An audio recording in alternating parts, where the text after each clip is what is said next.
Hello, welcome to the EagleSix Airsoft video. We're going to be testing this Tokimori Scar H. And this is coming for repair and rebuild. And this one is service, investigate not working. So we found a sector gear that was seized on a bushing. So we've replaced the bushings with Prometheus bearings and Prometheus 18-to-1 gears. We've got an EagleSix M100 spring, so we can bump up the FPS. Obviously we do a holistic approach with the guns.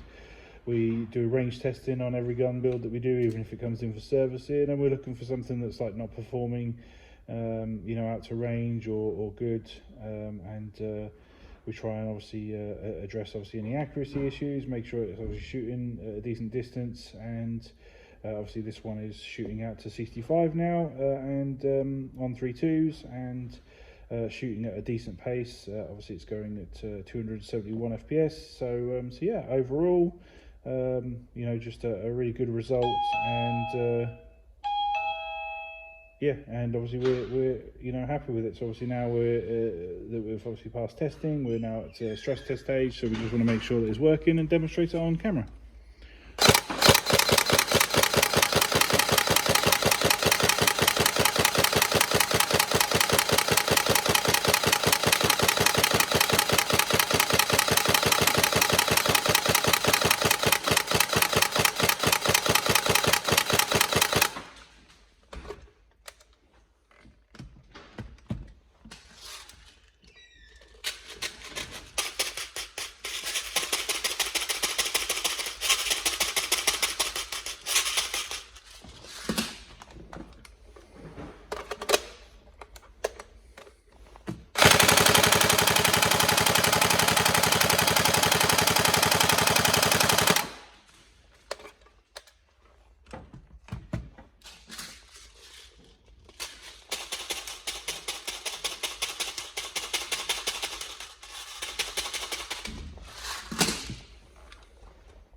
There you go, all functionality of the gun working, and yeah, hopefully everything's all good for you. Any problems, let us know, but otherwise we hope you enjoy. Thank you.